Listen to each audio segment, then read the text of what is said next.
Hello everyone, my name's Dave and welcome to the YouTube channel Animar Animus, and I'm speaking with you today from the heart seat of the soul, and I hope you're well.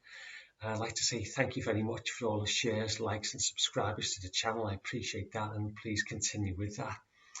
Today's video is going to be from this book, Dictionary for Dreamers by Tom Chetwynd. And first of all, ladies and gents, I'd just like to read a little bit about colours, how they relate to the four functions of the mind. For example, the intellect is white or a light blue. Sensation, green or brown. Intuition, gold or yellow. That's if it's extroverted. If it's introverted intuition, it would be dark blue. Feeling would be red or pink. So feeling and emotion, red or pink. Now, when a combination of these colours appears in a dream, possibly a yellow house, a green tree, blue and red pictures in a book, it's particularly important to be able to extract them sufficiently to relate them to the functions of the mind. That gives us a more detailed, broader, more interesting picture of the dream or what that could mean to us. Now, I'll put that book aside and I'll read something else from Tom's book that I've written on an A4 sheet here. Please bear with me as I go through this. There's a couple of pages of it. This is about a man's self, the four aspects of a man's self, each corresponding to one of the four functions of the mind. So we'll start off with father, the father aspect of a man. That relates to sensation, and I'll read the chapter that comes underneath that.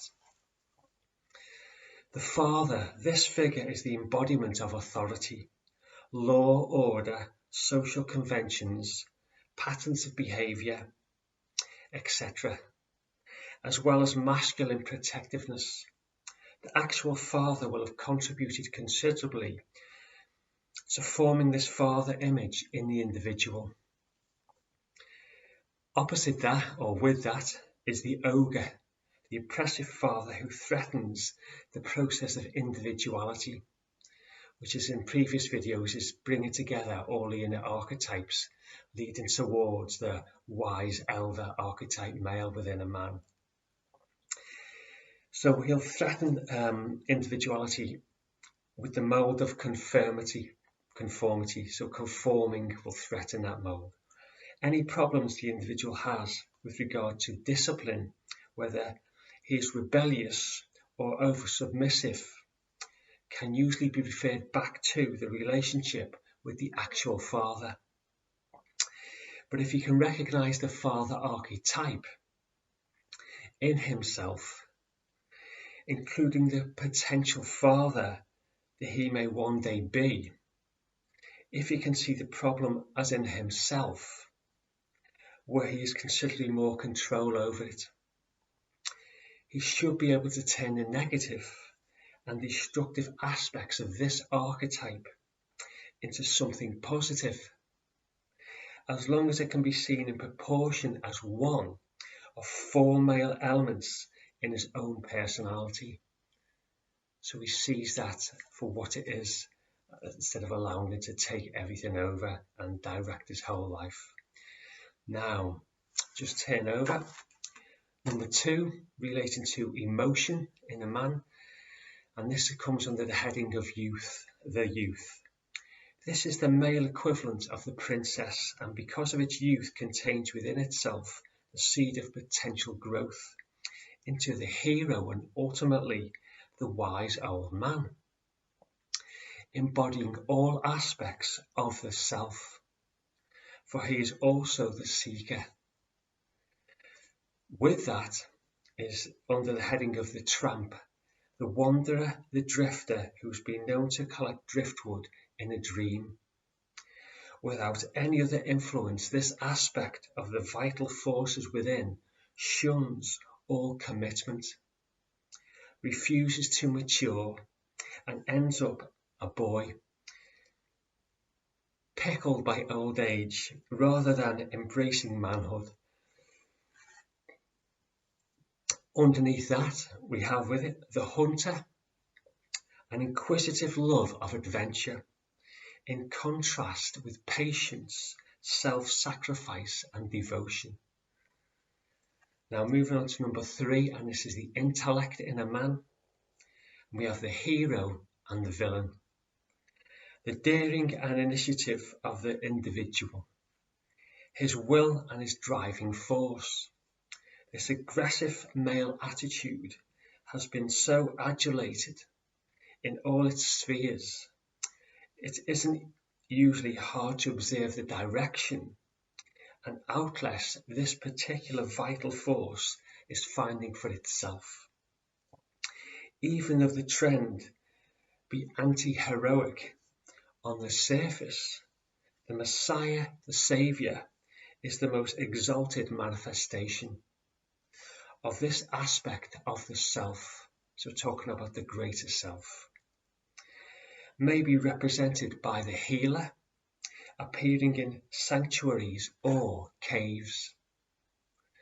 Now under the heading of the villain, being the unconscious root or counterpart of the conscious intellect and ego.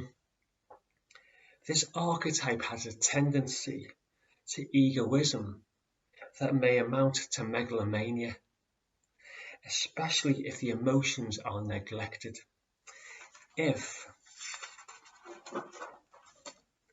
the individual identifies with this particular force within the self, or if on the contrary he so neglects it in certain circumstances, it erupts and takes possession of his personality.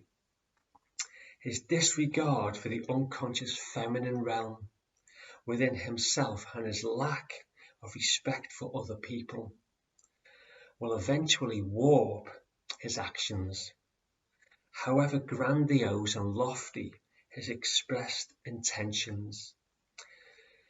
These are the circumstances in which the idea of the resurrection and afterlife are used as a weapon to torture and massacre people.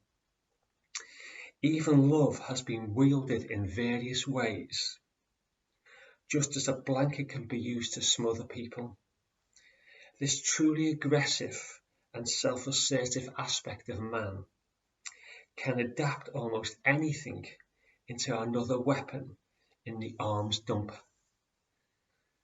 And last but not least, intuition. The trickster / dark magician. This figure is as elusive as intuition itself. Its dark and light sides seem much less clearly differentiated than in the others previously mentioned. He may start out helpful and then turn nasty, or vice versa.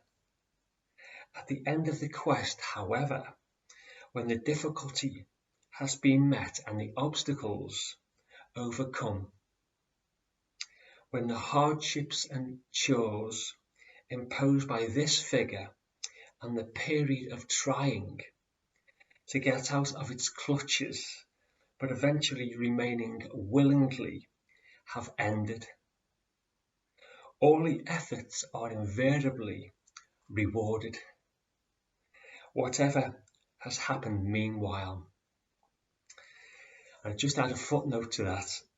Dream work is excellent, as I'm sure you'll be aware, as is active imagination, for integrating these archetypes to see the relationship, the interplay, the activities within dreams, and how to bring them to maturity and work towards that wise elder man within us men. So thanks for bearing with me on that video, ladies and gents. I hope you got something from that, some insights for yourselves, family and friends. And I wish you all good health, take good care of yourselves, have a great day. Thanks very much, and bye for now.